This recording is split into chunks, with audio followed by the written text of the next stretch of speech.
नमस्कार, मैं कोनिका दास। आप देख रहे हैं आई न्यूज के न्यूज बुलेटिन में आपका स्वागत है। नजर डालते हैं अब तक की सुर्खियों पर। नमस्कार, मैं कोनिका दास। मैं मौजूद हूँ वार्ड नंबर 6 में, जहां मेरे साथ सभासद प्रत्याशी के रूप में हाफिज जुबैरी जी मौजूद है। मैं उनसे जानना चाहूंगी कि वो किस रणनीति के साथ चुनावी मैदान उतर रहे हैं। हाफिज जुबैरी जी, आपका हमारे चैनल में स्वागत है। आपका वार्ड का नाम क्या है? चौधरीयाना। आप किस रणनीति के साथ चुनावी मैदान उतर रहे हैं? हम लोग जनता की जो मूलभूत समस्याएं हैं, उन समस्याओं को निराकरण किया हमने पिछले अपने 10 साल के कार्यकाल में। इसलिए जनता आगे भी मौका दे रही है, जनता चाह रही है हम चुनाव लड़ें, इसलिए हम मैदान में हैं। तो जनता की जो भी समस्याएं रहेंगी उनके लिए मैं 24 घंटे तत्पर रहूंगा। पिछले 10 साल के कार्यकाल की तरह आगे भी ऐसे ही मैं काम करूंगा। आपकी राजनीति के सफर की शुरुआत कब से हुई है?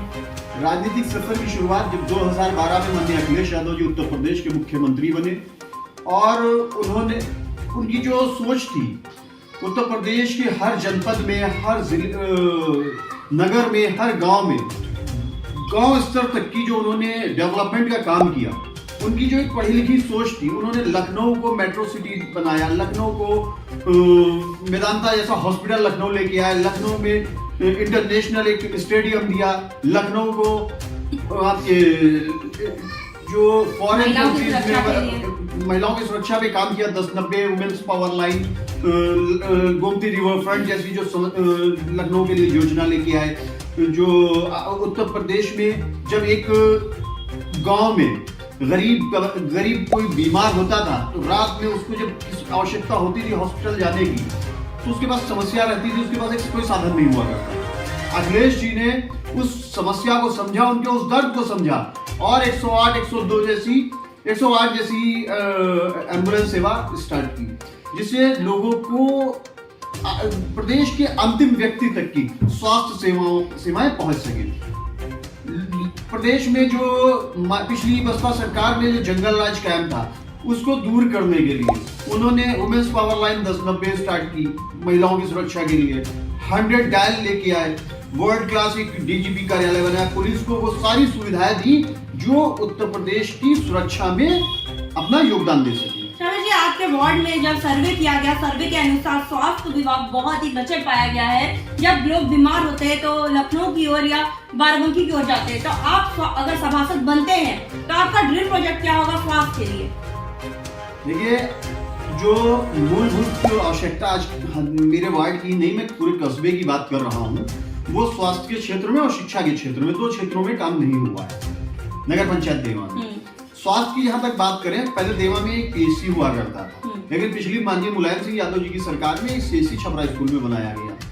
जो बहन जी की सरकार में 15 में बात जब स्टार्ट किया गया तो देवा से जो पीएचसी था उसका इमरजेंसी उठा के सीएचसी में ले जाके ट्रांसफर कर दिया, देवा से इमरजेंसी भी खत्म कर दिया गया। हमारी पहली जो काम रहेगा, हम लोगों की कोशिश यही है कि देवा की पीएचसी में इमरजेंसी सुविधा तत्काल फिर से स्टार्ट कराई जाए। और तालीम को किस तरह, क्योंकि आपने खुद ही कहा कि आपके वार्ड में हम लोग सर्वे किए थे, उस अनुसार भी पता चला तालीम की कमी है और आपने भी बताया कि तालीम की कमी है, तो तालीम को किस तरह आप उच्च स्तर पर ले जाएंगे? देखिए, शिक्षा के क्षेत्र में काम नहीं हुआ है, मैं तो एक्सेप्ट कर रहा हूँ और लोगों को जागरूक करने की जरूरत है। जो प्राथमिक विद्यालय देवा में चल रहे हैं या जो भी सरकारी विद्यालय है, मदरसा है, उन लोगों थोड़ा सा उसको स्ट्रिक्टली देखना है और लोगों को जागरूक करना है शिक्षा के क्षेत्र में। शामिद जी, आपको नहीं लगता जब चुनाव आता है तो लोग बड़े बड़े वादे तो करते हैं, लेकिन जब चुनाव खत्म होता है तो सारे वादे धराशायी हो जाते हैं और जमीनी हकीकत कुछ और बयां होती है? इस बारे में आप क्या कहना चाहेंगे? मेरा जनता से कोई वादा नहीं है, जनता जानती है मैं क्या कर सकता हूँ। इसके लिए आप जनता से मिले, जनता खुद बताएगी कि मेरे अंदर क्या क्षमता है, मैं क्या कर सकता हूँ। नहीं, आपके अंदर की क्षमता की बात मैंने नहीं कहा, जो लोग ऐसा करते हैं उस बारे में आप कुछ कहना चाहेंगे? मैं किसी के ऊपर कमेंट नहीं करना चाहूंगा। करने को तो देश, आपने अगर आप इस पे बात करें तो लोग वादे करके देश के सर्वोच्च पदों पे बैठ गए। आपने कभी आज तक की मोदी जी को चाय बेचते हुए नहीं देखा होगा, लेकिन ट्रेन बेचते हुए उनको देखा होगा, उनको एयरपोर्ट बेचते हुए देखा होगा, उनको फैक्ट्रियां बेचते हुए देखा होगा, उनको लाल किला बेचते हुए देखा होगा। लेकिन देश के विकास के लिए कोई भी एक ऐसा काम, कोई एक ऐसी योजना जो पिछले 10 सालों में माननीय प्रधानमंत्री के कार्यकाल में देश की अर्थव्यवस्था के लिए काम हुआ हो, देश के निचले जो तबके के व्यक्ति थे, जो गरीबी रेखा से नीचे जीवन यापन कर रहे थे या मिडिल क्लास के लोग थे, उनका अगर कहीं पे विकास दिखा हुआ तो उस पर बात कीजिए। ऐसा कहीं नहीं हुआ। तो लोग झूठ बोल के सरकार बना ले रहे हैं, देश और प्रदेश में सर्वोच्च पदों पे बैठे जा रहे हैं। मैं उनकी बात नहीं करता, मैं अपनी बात कर रहा हूं कि जनता जानती है कि मैंने पिछले 10 सालों में अपने कार्यकाल में जनता की हर संभव मदद की है। जो मुझसे हुआ और जो नहीं हुआ उसकी भी पूरी कोशिश की है, और आगे भी जनता इस चीज को बहुत अच्छी तरीके से जाने। मेरा जनता से कोई वादा नहीं है कि मैं ये तीर मारूंगा। जनता अच्छी तरीके से जान रही है कि मैं उनके उम्मीदों पे पूरी तरीके से खरा उतरूंगा। महिलाओं की सुरक्षा के लिए कुछ सोचा है आपने? वैसे तो हमारे क्षेत्र में ऐसा कुछ भी नहीं है, महिलाएं सुरक्षित हैं। बहुत से सभासद करते हैं कि सीसीटीवी कैमरा वगैरह लगा देते हैं सुरक्षित करने के लिए, तो इस तरह का कुछ खास योजना? नहीं, आप जहाँ तक कि हमारे क्षेत्र की बात करें तो हमारा टॉप रैंकिंग में हमारा वार्ड आता है, जिसमें ना ही आपको किसी तरीके की अश्लीलता मिलेगी, ना ही किसी तरीके की चोरी चमारी इस टाइप की चीजें नहीं मिलेगी। आप कोतवाली में भी टॉप रैंकिंग में मेरा ही वार्ड आता है।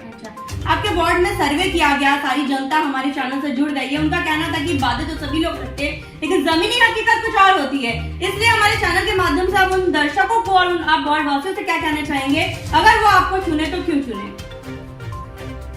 ये उनका अधिकार है क्यों मुझे चुने या ना चुने, लेकिन मैं उनका पिछले 10 साल में 2 चुनाव के लिए बहुत बहुत धन्यवाद अदा करता हूं, और उम्मीद करता हूं कि आगे ऐसे ही वो अपनी मोहब्बत अपना प्यार मुझको देंगे। फिर से इन्हीं बातों के साथ अपनी बात को खत्म करता हूँ। धन्यवाद।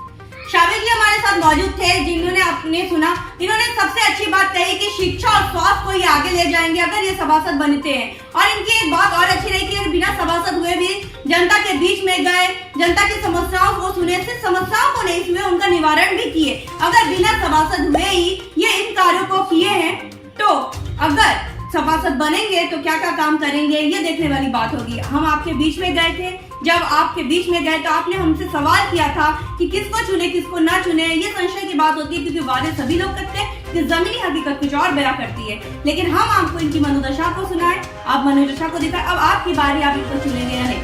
वीडियो निराई शर्मा के साथ मैं कनिका दास, आई न्यूज उत्तर प्रदेश। तक के बुलेटिन में बस इतना ही। बने रहिए आई न्यूज के साथ, हर खबर पर पहली नजर। आप हमारे चैनल को लाइक कीजिए, सब्सक्राइब कीजिए, और हाँ, बेल आइकन को दबाना मत भूलिए।